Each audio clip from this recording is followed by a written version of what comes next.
Bonjour à chacun et chacune d'entre vous. En cette période de Pâques, j'avais à cœur de vous partager, par la lecture, le chapitre 53 d'Ésaïe.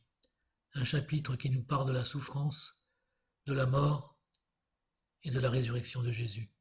Un chapitre important puisque c'est un chapitre messianique, écrit il y a bien des années avant que Jésus vienne sur la terre et qui nous montre avec clarté vraiment ce qu'a souffert le Christ pour nous sauver.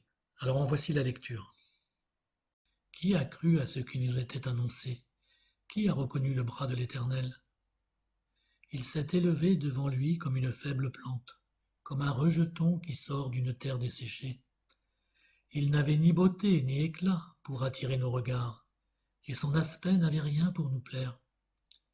Méprisé et abandonné des hommes, homme de douleur et habitué à la souffrance, semblable à celui dont on détourne le visage, nous l'avons dédaigné. Nous n'avons fait de lui aucun cas. Cependant, ce sont nos souffrances qu'il a portées. C'est de nos douleurs qu'il s'est chargé, et nous l'avons considéré comme puni, frappé de Dieu et humilié. Mais il était blessé pour nos péchés, brisé pour nos iniquités. Le châtiment qui nous donne la paix est tombé sur lui, et c'est par ses meurtrissures que nous sommes guéris. Nous étions tous errants comme des brebis, chacun suivait sa propre voie. Et l'Éternel a fait retomber sur lui l'iniquité de nous tous. Il a été maltraité et opprimé, il n'a point ouvert la bouche, semblable à un agneau qu'on mène à la boucherie, à une brebis muette devant ceux qui la tondent, il n'a point ouvert la bouche. Il a été enlevé par l'angoisse et le châtiment, et parmi ceux de chaque génération, qui a cru qu'il était retranché de la terre des vivants et frappé pour les péchés de mon peuple? On a mis son sépulcre parmi les méchants, son tombeau avec le riche.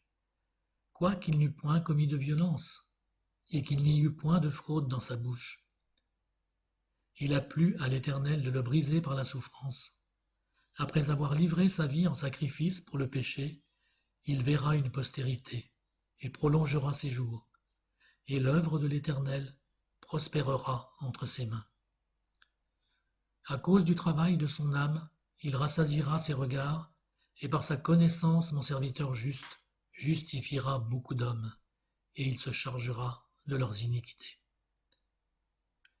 C'est pourquoi je lui donnerai sa part avec les grands, il partagera le butin avec les puissants, parce qu'il s'est livré lui-même à la mort, et qu'il a été mis au nombre des malfaiteurs, parce qu'il a porté le péché de beaucoup d'hommes, et qu'il a intercédé pour les coupables. Voilà cette lecture. Je vous souhaite à tous une bonne journée.